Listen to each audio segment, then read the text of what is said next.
নমস্কার দর্শক বন্ধুরা, এসএ নিউজ পশ্চিমবঙ্গ চ্যানেলে আপনাদেরকে স্বাগত। আজকে সারাদিনের সবচেয়ে গুরুত্বপূর্ণ এবং ট্রেন্ডিং খবরগুলো দেখে নেওয়া যাক। বাংলাদেশে আজ নতুন সরকার গঠন হতে চলেছে। বিএনপি নেতা তারিক রহমান প্রধানমন্ত্রী হিসেবে শপথ নিতে পারেন বলে জানা যাচ্ছে। ঢাকায় শপথ গ্রহণ অনুষ্ঠানকে ঘিরে রাজনৈতিক মহলে ব্যাপক আলোচনা চলছে।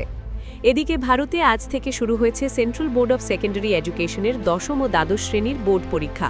লক্ষ লক্ষ পরীক্ষার্থী অংশ নিচ্ছে। গুরুত্বপূর্ণ বিষয় হল প্রথমবারের মতো দশম শ্রেণীর বোর্ড পরীক্ষা এখন থেকে বছরে দুবার নেওয়া হবে। তবে প্রথম পরীক্ষায় উপস্থিতি বাধ্যতামূলক, এমনটাই জানিয়েছে বোর্ড। রাজধানী দিল্লিতে শুরু হয়েছে বিশ্বের অন্যতম বৃহৎ AI event AI impact summit 2026। প্রধানমন্ত্রী নরেন্দ্র মোদী অনুষ্ঠানের উদ্বোধন করেছেন। ৩০০-র বেশি দেশি বিদেশি সংস্থা তাদের নতুন প্রযুক্তি ও উদ্ভাবন তুলে ধরেছে। জানা গেছে ফেব্রুয়ারির শেষের দিকেই ভারতে প্রথম বাণিজ্যিক চিপ উৎপাদন শুরু হতে পারে, যা দেশের প্রযুক্তি খাতে বড় পদক্ষেপ।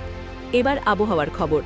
পশ্চিমবঙ্গে আগামী ২৪ থেকে ৪৮ ঘণ্টায় আবহাওয়ার পরিবর্তনের সম্ভাবনা রয়েছে। কলকাতা ও দক্ষিণবঙ্গের একাধিক জেলায় আংশিক মেঘলা আকাশ থাকতে পারে এবং কিছু জায়গায় হালকা বৃষ্টির সম্ভাবনা রয়েছে।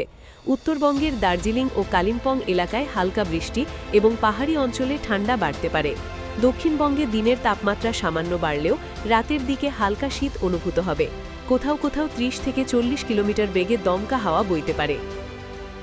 এই ছিল আজকের সারাদিনের সবচেয়ে গুরুত্বপূর্ণ ট্রেন্ডিং খবর। সঙ্গে থাকার জন্য ধন্যবাদ।